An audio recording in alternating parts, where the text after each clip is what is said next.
Gabi po Saudi Arabia at magandang umaga naman po dyan sa Pilipinas. To all my subscriber po and to all my viewers, maraming salamat po sa suporta na binibigay niyo po sa akin pong munting channel kay Rapmix TV.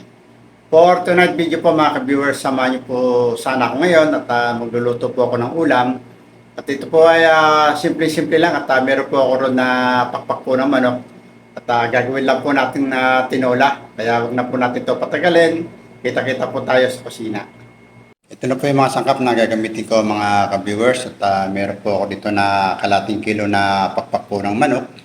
At meron po ako natira na spring onion. Talagyan po natin siya ng sili. Gagamit po tayo ng bawang, ng sibuyas, ng luya. Maglalagay din po ako ng patis at gagamit po ako ng konting seasoning. At ito po yung mga natira kong gulay mga ka-viewers. Meron po ako dito na natira na repolyo at may natira po ako dito na malit na papaya. At siyempre po gagamit po tayo ng mantika, ng tubig at ng asin po kung kinakailangan. Gagamit itong mantika mga ka-viewers kung pinagprituan ko ng hotdog kanina. Sayang naman po kung itatapon natin. Yan po natin yung bawang.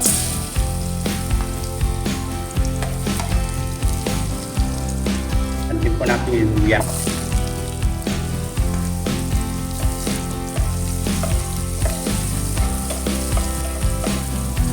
Lagyan po natin yung luya.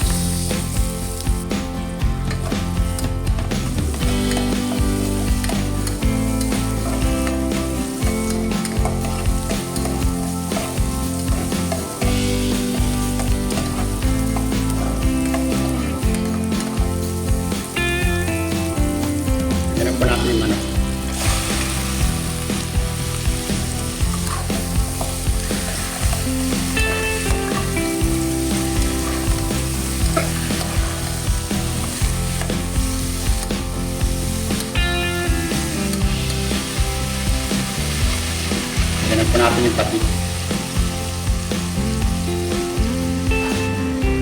Ganun po natin ang seasoning.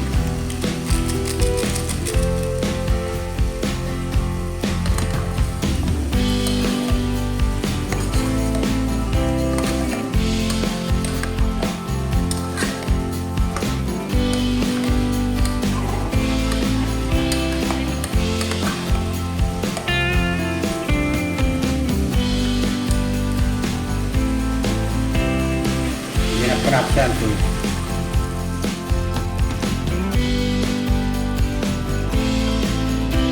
Lagyan na po natin yung sili mga ka-viewers. Saan po na natin na iba?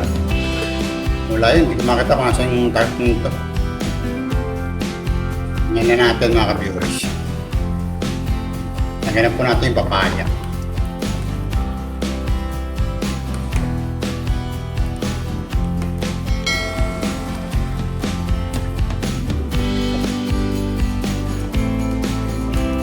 Dami ng ulam po mga ka-viewers. Ano na to? Mga 2 araw. Ano natin mga ka-viewers? Lagyan po natin sa asin. Tapos po muna natin mga ka-viewers. Hintay lang po natin maluto yung papaya. Tingnan na natin mga ka-viewers yung papaya. Kung pwede na. Tingnan na natin yung repolyo mga ka-viewers. Tama-tama po yun. Yung repolyo rito medyo matigas din. Kaya pagka naluto yung repolyo, maluluto na rin yung ating papaya.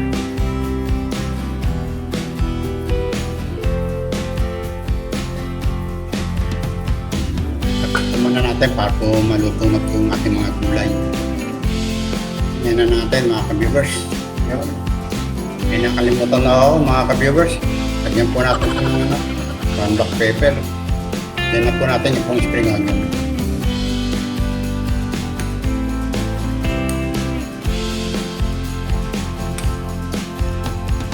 Okay na po ito mga ka-viewers. At kung bago ka lang po na napadaan po sa aking YouTube channel, huwag niyo pong kalimutan na mag-subscribe and click na din po ang notification bell para po updated po kayong lahat sa mga ulam na akin pong iluluto.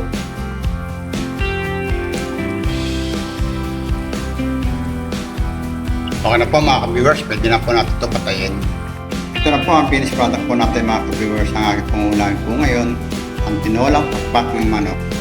To all my subscriber and to all my viewers, maraming salamat po muli sa pagsama sa aking pong pagluluto ng ulam. God bless po. Kain po tayo.